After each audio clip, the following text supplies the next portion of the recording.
Number 2 जिसका name है socialism in Europe and the Russian revolution.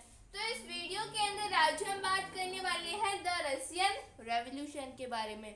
तो हमने हमारा जो फर्स्ट टॉपिक है, मतलब हमारे इस चैप्टर का जो फर्स्ट पार्ट है, कौन सा, सोशलिज्म इन यूरोप, उसके बारे में डिस्कस कर लिया है।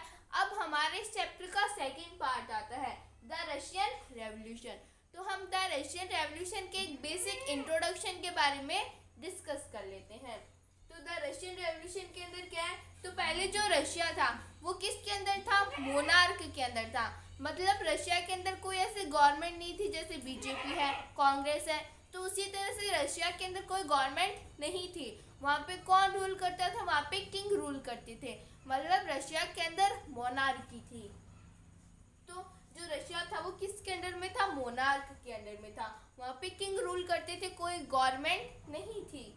फॉल ऑफ मोनार्की इन फरवरी इन 1970। अब रशियन रेवोल्यूशन कब आता है, 1917 के अंदर। तो 19 फरवरी 1970, मतलब फरवरी के अंदर क्या होता है, फरवरी 1970 के अंदर जो रूल होता है, जो किंग होता है उसको हटा दिया जाता है। किंग कौन होता है, सार निकोलस सेकंड। तो जो सार निकोलस जो किंग होता है उसको बाद में हटा दिया जाता है और वहाँ पे गवर्नमेंट बन जाती है। तो फॉल ऑफ मोनार्की फरवरी 1917, फरवरी 1917 में जो किंग है उसको हटा दिया जाता है, मतलब मोनार्की को हटा दिया जाता है। और socialist took over the government in Russia through the October revolution of 1917।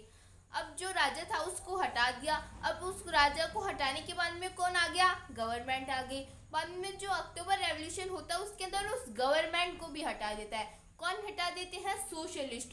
तो जितने भी सोशलिस्ट होते हैं जो सोशलिस्ट आइडियोलॉजी को फॉलो करते हैं, तो जितने भी सोशलिस्ट होते हैं वो टुक ओवर द गवर्नमेंट, मतलब वो गवर्नमेंट की जगह खुद आ जाते हैं। पहले राजा था, राजा को गवर्नमेंट ने हटाया, बाद में गवर्नमेंट के बाद में जो गवर्नमेंट थी उसको किसने हटा दिया, सोशलिस्ट ने हटा दिया। तो गवर्नमेंट को हटा देते हैं socialist in Russia through the October revolution of 1917। राजा को फरवरी में हटाया था, अक्टूबर को उसी साल 1917 के अंदर ही अक्टूबर के अंदर वो हटा देते हैं। कौन हटाते हैं, सोशलिस्ट हटाते हैं। किसको हटाते हैं, गवर्नमेंट को। गवर्नमेंट ने किसको हराया था, गवर्नमेंट ने राजा को हराया था, राजा को हटा दिया था गवर्नमेंट ने। तो वहाँ के एम्पायर कौन थे, सार निकोलस टू। सार निकोलस टू वहाँ के एम्पायर थे। अब जो सार निकोलस टू थे वो ऐसा नहीं है कि सिर्फ और सिर्फ रशिया के ही किंग थे। पहले क्या था, उनका बहुत बड़ा एम्पायर था। तो जैसे present day Finland, Latvia, Lithuania, Estonia, part of Poland, Ukraine, Belarus, Georgia, Armenia और अजरबैजान, इतना बड़ा किंगडम था। उसके अंदर कितनी सारी कंट्री है। तो ये जो जितनी भी कंट्री है वो अभी भी है। हमारे जैसे हम वर्ल्ड मैप देखें तो ये सारी कंट्रीज आपको वर्ल्ड मैप के अंदर मिल जाएगी और कहीं ना कहीं रशिया के आसपास ही मिलेगी, क्योंकि जो हमारे सार निकोलस टू थे वो इन्हीं सारी कंट्री के ऊपर अपना रूल करते थे। उनका इतना बड़ा एम्पायर था। कौन कौन सी कंट्रीज, प्रेजेंट डे फिनलैंड, जो फिनलैंड है, Latvia, Lithuania, Estonia, part of Poland, Ukraine, Belarus, Georgia, Armenia और अजरबैजान। मेजोरिटी अब हम देख लेते हैं। ये तो हमने देख लिया कि राजा का एम्पायर कितना बड़ा था। रशियन रेवोल्यूशन का हमने बेसिक क्रक्स देख लिया कि हम फरवरी रेवोल्यूशन के बारे में डिस्कस करेंगे और बाद में हम अक्टूबर रेवोल्यूशन के बारे में डिस्कस करने वाले हैं। अब हम देख लेते हैं कि रशिया के अंदर लोग कैसे थे। तो majority religion was Russian Orthodox Christianity. कौन थे वहाँ पे, रशियन ऑर्थोडॉक्स क्रिश्चियनिटी। अब जैसे आपने देखा होगा कि जो क्रिश्चियनिटी होती है उसके अंदर कभी कोई सा प्रीफिक्स लग जाता है, कभी कोई सा।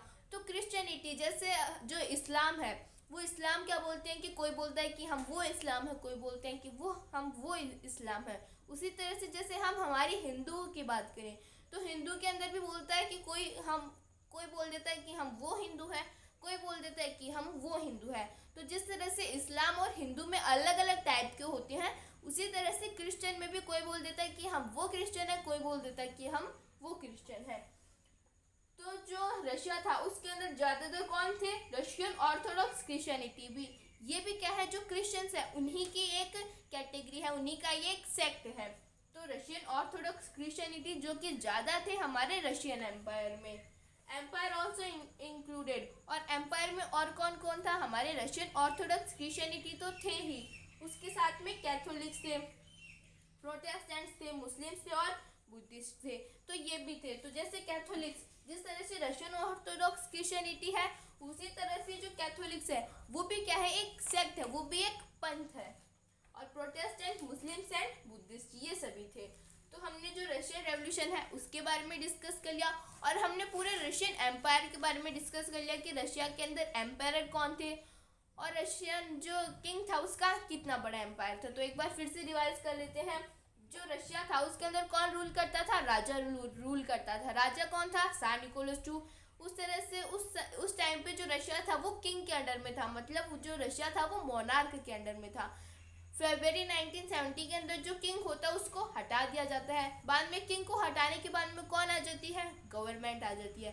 बाद में सोशलिस्ट बोलते हैं कि ये गवर्नमेंट भी किसी काम की नहीं है, तो जो सोशलिस्ट है वो उसी साल 1917 के अंदर ही अक्टूबर के अंदर जो गवर्नमेंट होती है उसे हटा देते हैं। एम्पायर कौन था? Tsar Nicholas II।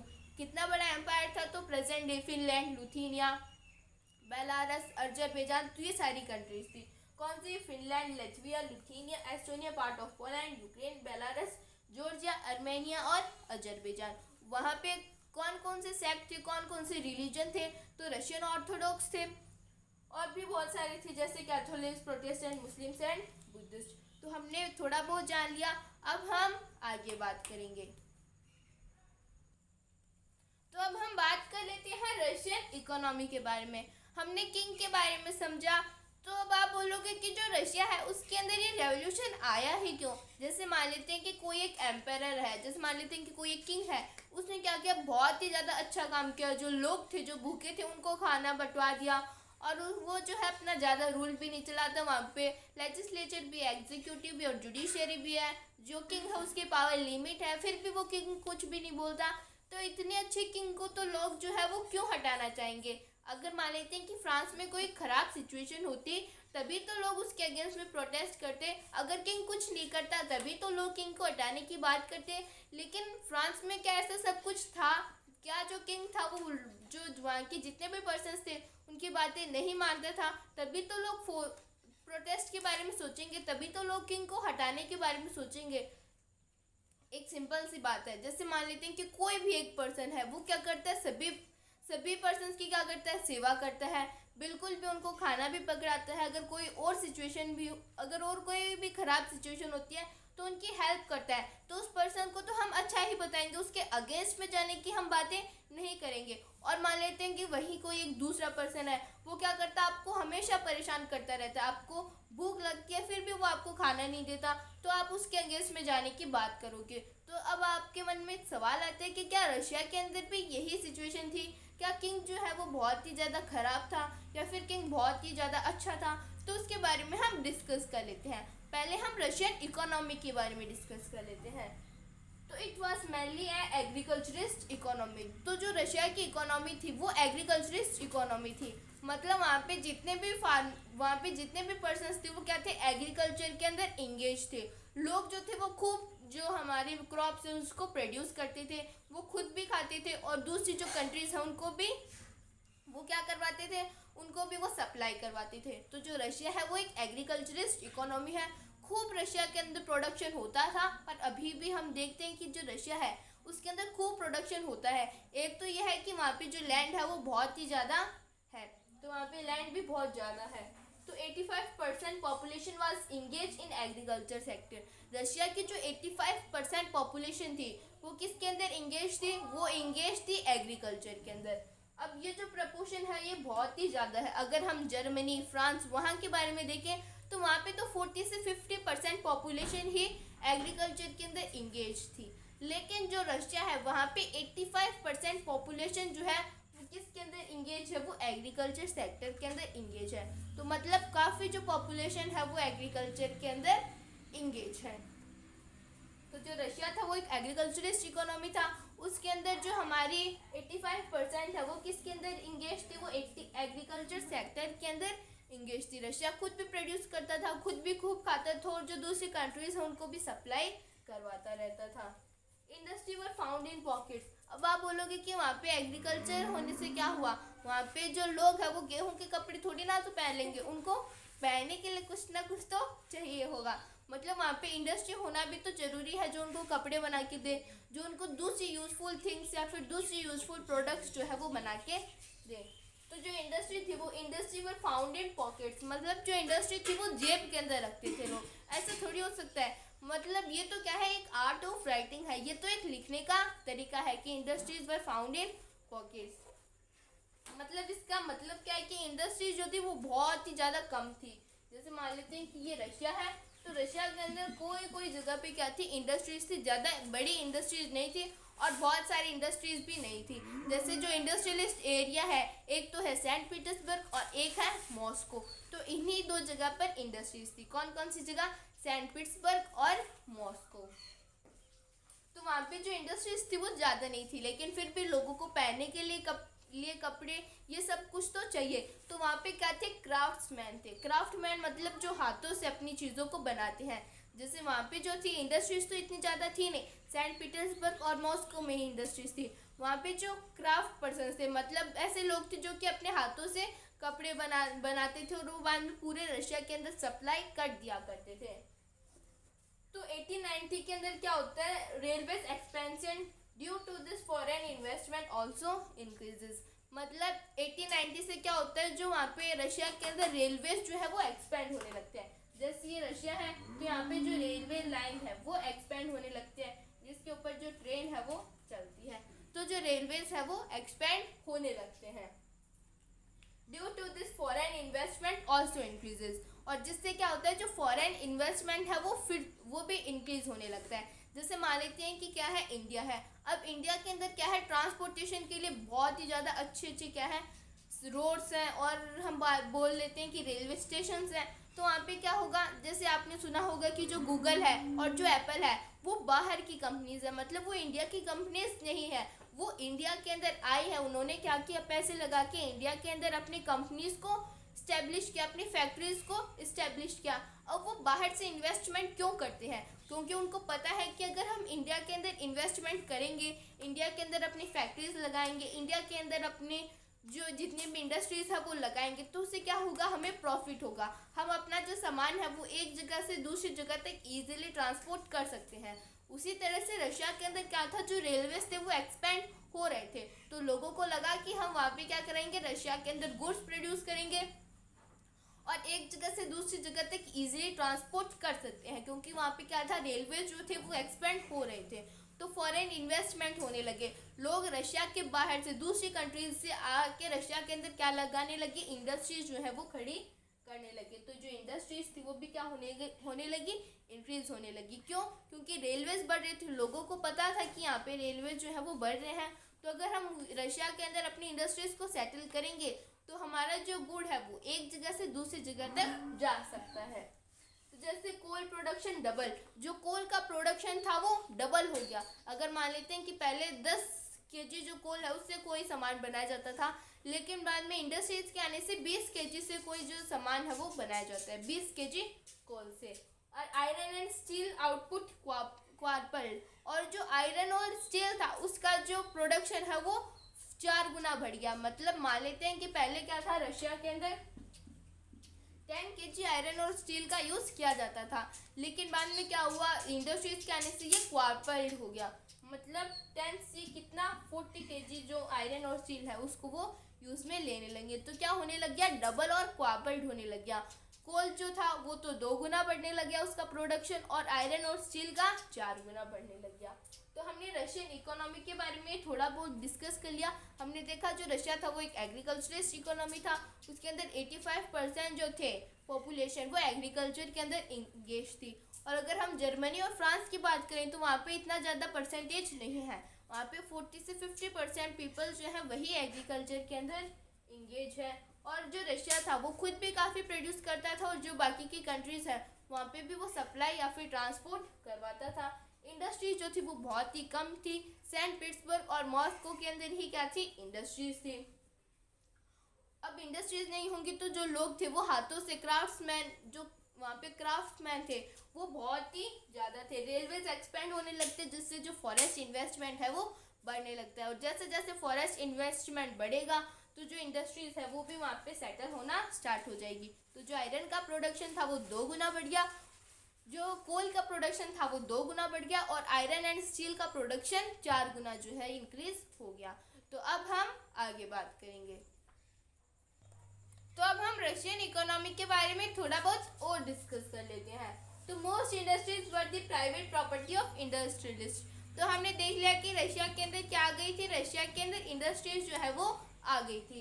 अब मोस्ट इंडस्ट्रीज, जो ज़्यादातर इंडस्ट्रीज होती थी, were the private property of industrialist. वो किसकी होती थी? प्राइवेट प्रॉपर्टी होती थी। जैसे मान लेते हैं कि मैं क्या हूँ, कोई एक फॉरेनर हूँ, और मैं कहाँ गई, जैसे मान लेते हैं कि मैं क्या हूँ, एक इंडियन हूँ, और मैं रशिया के अंदर गई, और मैंने रशिया के अंदर जाके क्या किया, मेरी खुद की इंडस्ट्री एक सेटल कर दी। मैंने वहाँ पे क्या किया, पैसे लगा के जो लोग थे, जो वर्कर्स थे, उनको हायर किया और उनको बोला कि आप जो है यहाँ पे काम करना। अब जो वर्कर्स है वो बेचारे दिन रात काम करेंगे, और वो बाद में वो तो दिन रात काम करेंगे, जो प्रोडक्ट्स बनाएंगे उनको उनसे वो जो प्रोडक्ट है वो मैं ले लूँगी, और मार्केट के अंदर वहाँ पे रेलवेज तो एक्सपेंड हो ही रहे थे, तो उन प्रोडक्ट्स को क्या करूँगी, मैं दूसरी जगह पे बेच दूँगी।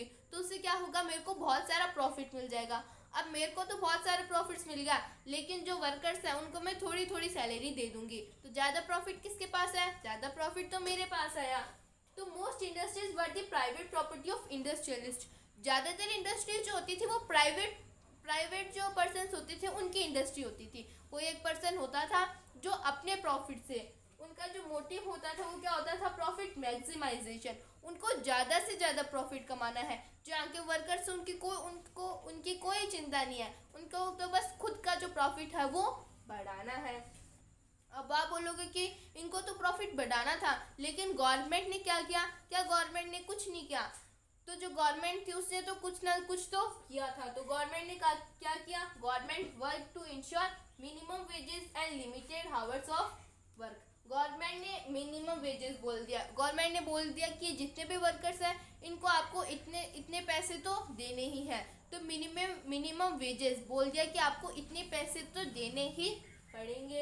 एंड लिमिटेड वर्किंग आवर्स, और जो वर्किंग आवर्स थी उनको लिमिट कर दिया कि बस आप जो है इन वर्कर्स को इतनी ही देर तक अपनी फैक्ट्री के अंदर काम करवा सकते हो।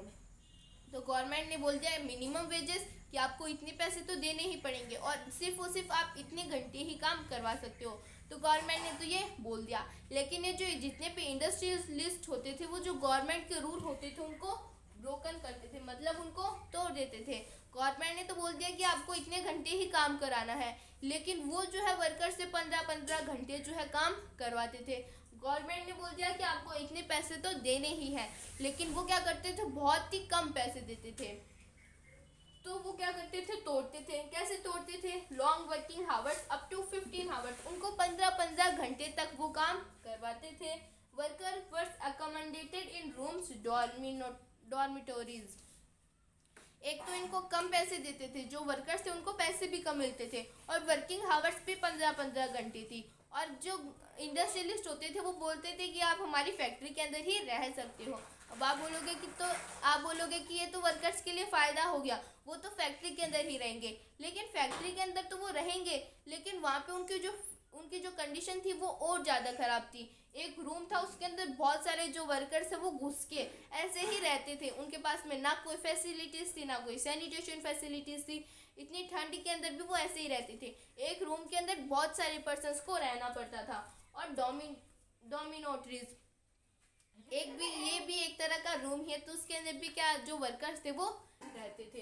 तो हमने रशियन इकोनॉमी के बारे में डिस्कस कर लिया कि इंडस्ट्रीज के आने से वर्कर्स जो थे उनकी हालत बहुत ही ज़्यादा ख़राब थी, और वर्कर्स को लगा कि ये जो राजा है इसने रूल्स तो बना दिए, लेकिन ये जो इंडस्ट्रियलिस्ट है ये उन रूल्स को फॉलो करते ही नहीं है। तो बाद में जो वर्कर्स थे उनके मन में गुस्सा भर गया। जो सोशलिस्ट आइडियोलॉजी हमने देखी थी, कार्ल मार्क्स और फ्रेडरिक एंगल्स, तो कार्ल मार्क्स और फ्रेडरिक एंगल्स ने क्या बोला था कि जितने भी इंडस्ट्रियलिस्ट होते हैं, वो जो इंडस्ट्रियलिस्ट सोसाइटी होती है वो एक कैपिटलिस्ट सोसाइटी होती है, जिसके अंदर जितनी ज़्यादा कैपेबिलिटी होती है वो उतना आगे चला जाता है। तो बाद में जो वर्कर्स थे उनको भी कार्ल मार्क्स की आइडियोलॉजी बहुत ही ज़्यादा पसंद आई। वर्कर्स को लगा कि कार्ल मार्क्स जो है वो एकदम सही बोलते हैं, जो इंडस्ट्रियलिस्ट होते हैं ये खुद के प्रॉफिट के बारे में सोचते हैं, इनको वर्कर से कोई मतलब नहीं है। तो बाद में जो वर्कर्स हैं ये क्या करेंगे, प्रोटेस्ट करेंगे, किसके अगेंस्ट में, उस किंग के अगेंस्ट में। तो हमने रशियन इकोनॉमी के बारे में तो डिस्कस कर लिया। अब हम बात करेंगे रशियन सोसाइटी के बारे में कि रशिया की जो सोसाइटी थी वो कैसी थी। तो अब हम बात कर लेते हैं रशियन सोसाइटी के बारे में। हमने रशिया की इकोनॉमी तो देख ली, अब हम रशिया की सोसाइटी के बारे में भी समझ लेते हैं। तो workers migrated from village and settle in cities, they were divided by skills. तो जो वर्कर्स होते हैं वो कहाँ से, वो अपने गाँवों से शहर के अंदर माइग्रेट होने लगते हैं। पहले वो गांव के अंदर रहते थे, अब वो शहर की तरफ आने लगते हैं। तो अब वो शहर की तरफ क्यों आने लगते हैं, ये एक बड़ा सवाल है। तो वो शहर की तरफ इसलिए आते हैं क्योंकि गांव के अंदर क्या होता है, उनके पास में कोई काम नहीं होता है। उनके पास में पहली बात तो ज़मीन ही नहीं होती है। आप बोलोगे कि रशिया इतना बड़ा कंट्री है तो ज़मीन की कहाँ पे कमी थी, तो ज़मीन की कमी थी वहाँ पे। तो जो ज़्यादातर ज़मीन थी वो जो किंग होते थे, जो नोबल्स होते थे, उनके अंडर में होती थी। और जो पीजेंट्स होते थे उनके पास में थोड़ी बहुत किसी पीजेंट्स के पास में ज़मीन होती थी।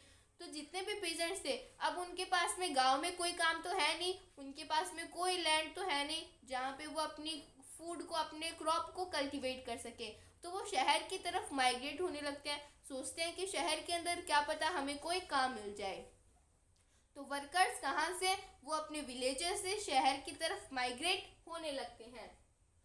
दे वर डिवाइडेड बाय स्किल्स, लेकिन जब वो शहर के अंदर आ जाते हैं तो शहर के अंदर क्या होता है, डिवीजन होता है, स्किल्स के बेसिस पे डिवाइड होता है। तो जो जितने भी मेटल वर्कर्स होते हैं वो खुद को एरिस्टोक्रेट बताते हैं, मतलब वो बोलते हैं कि हम क्या है, राजा है। हम किसके अंदर काम करते हैं, हम मेटल फैक्ट्री के अंदर काम करते हैं, मेटल इंडस्ट्री के अंदर काम करते हैं। तो जो मेटल इंडस्ट्री होती है उसके अंदर तो जो थोड़ा हम बोल सकते हैं कि उसके अंदर स्किल्स जो है उसकी रिक्वायरमेंट थोड़ी ज़्यादा होती है। अगर हम दूसरी फैक्ट्रीज की बात करें तो जो मेटल इंडस्ट्री होती है उसके अंदर स्किल्स की रिक्वायरमेंट होती है। तो जितने भी मेटल वर्कर्स होते हैं वो खुद को थोड़ा एरिस्टोक्रेट बताते हैं, वो बोलते हैं कि हम ये जितने भी वर्कर्स हैं उनसे क्या है, थोड़े ऊंचे हैं।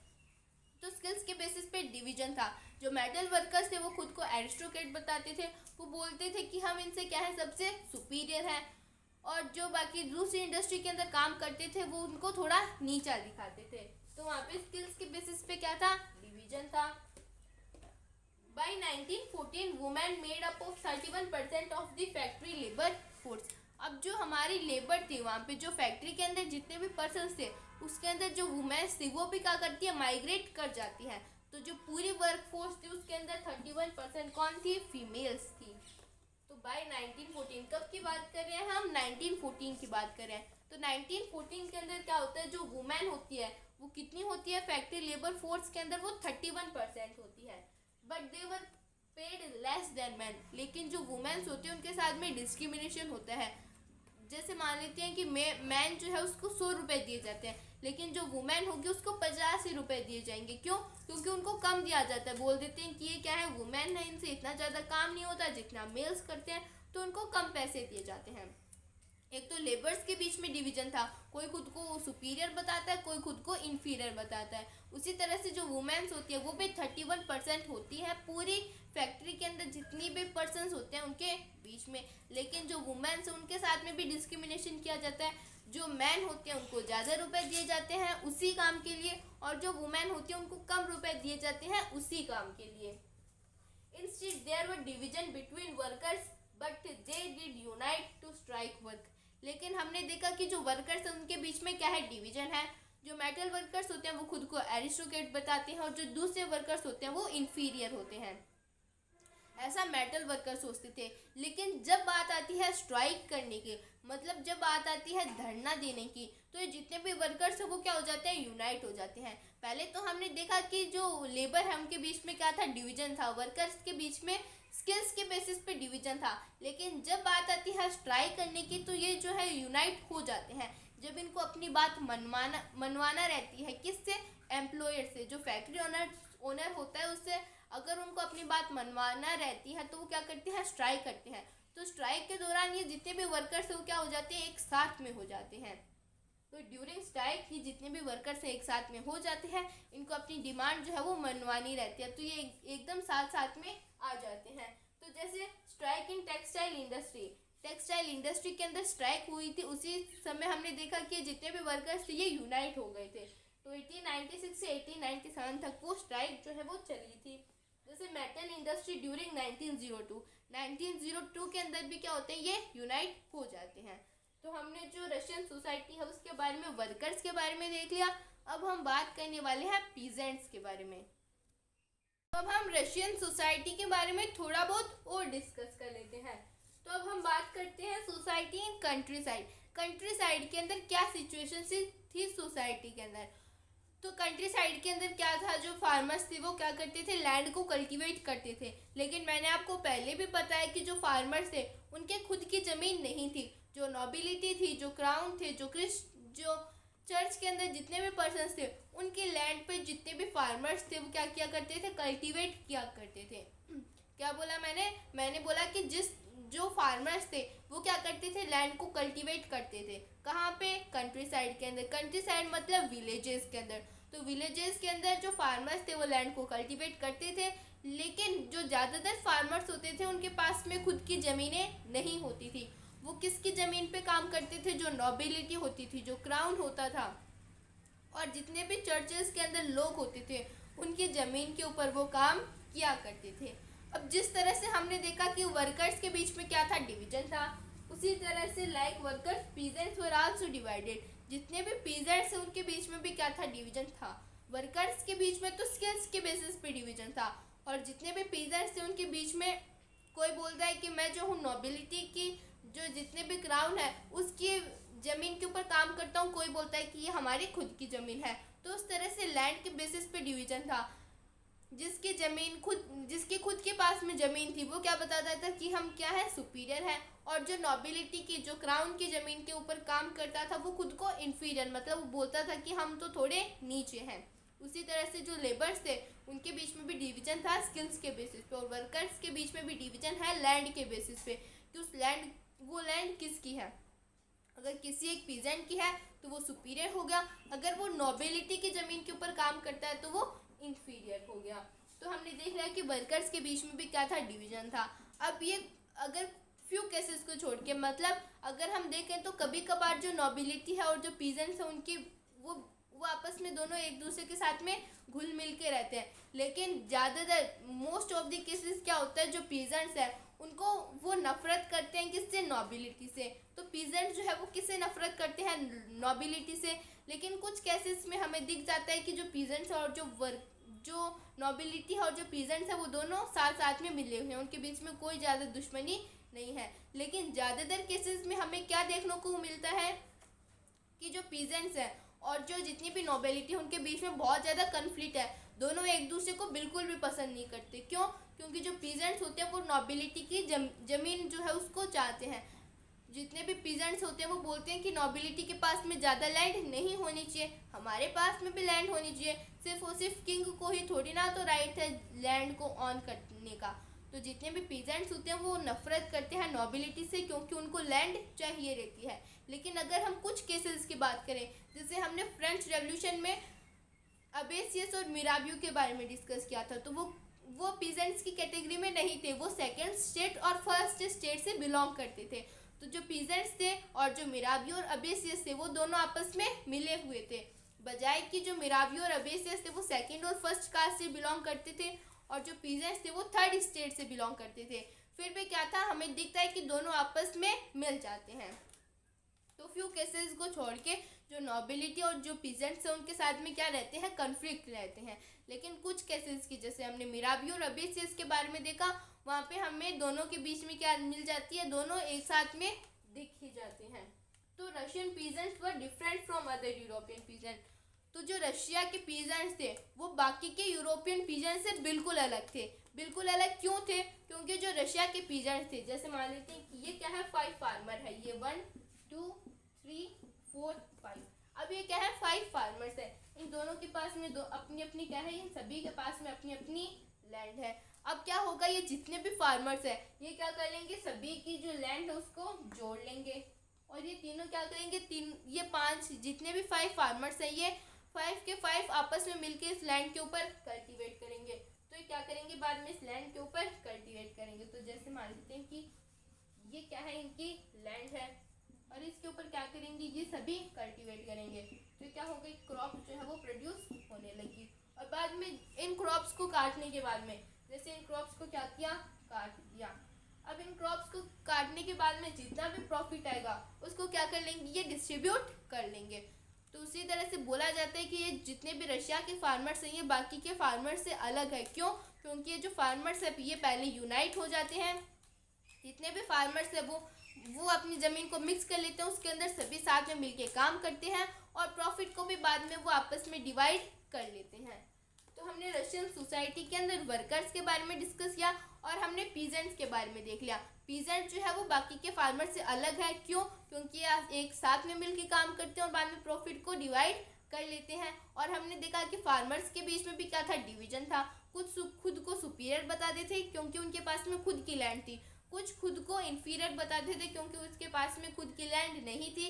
वो नोबिलिटी, क्राउन और जितने भी ऑर्थोडॉक्स क्रिश्चियंस होते थे उनकी लैंड के ऊपर काम किया करते थे। और क्या है उसके बाद में, सिर्फ और सिर्फ बस यही है, हमने देख लिया। अब आपको याद आया होगा कि हमने जैसे सोशलिस्ट की आइडियोलॉजी पढ़ी थी, तो हमने जो रॉबर्ट ओवन था उनका आइडिया देखा था कि रॉबर्ट ओवन ने क्या किया, अपनी इंडस्ट्रीज जो है वो लगाई।